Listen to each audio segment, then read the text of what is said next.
Now, many believers today are struggling. And I know that there's been times in my life where, it might not be for healing, but it is for whatever the provision that God has made in the atonement of Jesus Christ.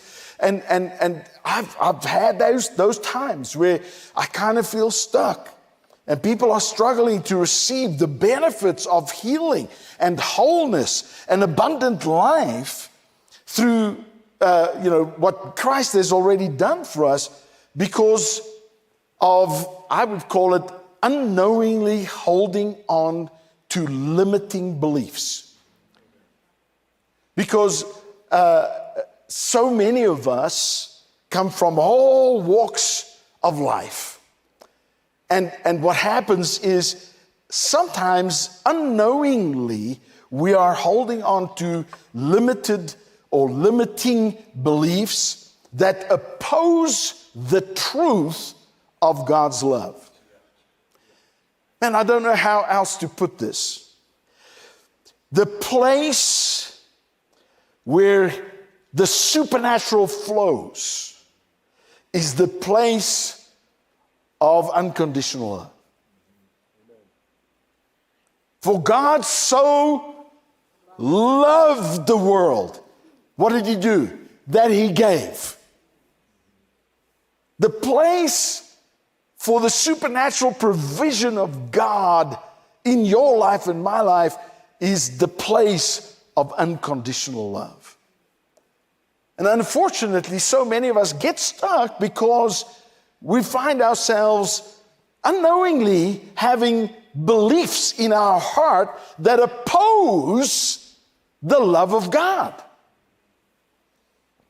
Limiting beliefs are when we have what I call opposing beliefs. Opposing beliefs don't cancel God's love, but it stops us from receiving. Years ago, many of you as students, if you're here and you've had some of my classes, you might have heard me talk about this, but many years ago, I would say 35 years ago, I got a revelation one day from the Lord as I was struggling in my daily walk, my Christian life. And the only way I could put it was that Christian life was not as advertised. Does that make any sense? Yeah. And I was living my Christian life knowing the truth of the finished work of Jesus Christ, knowing the promises of God, realizing that God has given, but I was not experiencing that. And many Christians, many believers today, this is the heartache of so many men and women of God. Is that so much of what they believe doesn't necessarily work for them. And unfortunately, what we've done in the church is that we've somehow not dealt with some of these issues other than to make people believe that, if you just fake it, you can fake it until you make it. Amen. If I can just have the right confession. Now, please, right confession is very important. But sometimes what happens is that so many of us, we're dying on the inside because our Christian life is not as advertised. We're not experiencing what we know to be true. Come on now. And then we come to church and people say to you, how are you doing tonight? Well, I'm blessed with heaven's best. That's a great confession. But the problem is we're not dealing with the opposing. Why am I struggling? Is this helping anybody? And I can remember the day that I got to a place where I was a mess. And it's a long story, but I can remember laying on the floor, and I'm bawling. I am an emotional mess. And I hear the Spirit of God just say to me, Arthur, you need to enter into my rest. Wow. And I was like, what? Of course. That's what I'm looking for. And again, the Lord just spoke to my heart. And he said, Arthur, you need to enter into my rest. And I can remember this one thing. I thought to myself, where have I heard that before? And I went to the book of Hebrews, chapter 2, chapter 3, I believe around it there, where it says the people of God could not enter in to his rest because of unbelief. Amen. And I hear the Spirit of God saying to me, he said, Arthur, your problem is that you are full of unbelief. Now, that was a hard thing for me to hear. Why?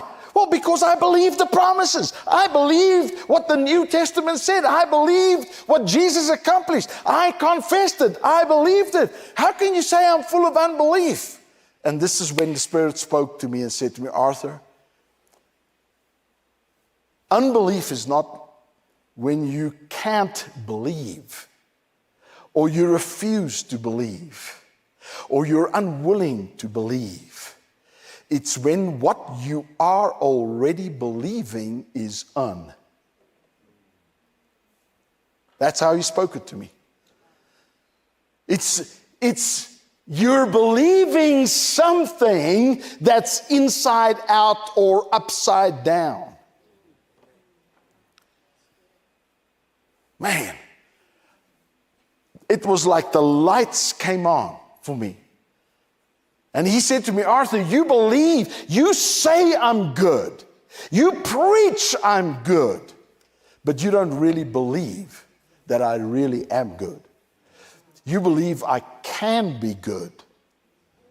You believe I'm capable of good. But you don't believe that I am. The I am is good. Wow, man. That's when I decided that day, I said, Lord, I realized that I believed in all of the things that God could do for me, that he might do for me, but I didn't believe that God has already done it, and it is never withheld from me. And boy, I tell you, from that day on, I started saying, Lord, from this day on, I am looking for, I am expecting, and I am believing that no matter where I find myself, no matter what I find myself in, I'm going to expect you to be good. I'm going to expect you to be good.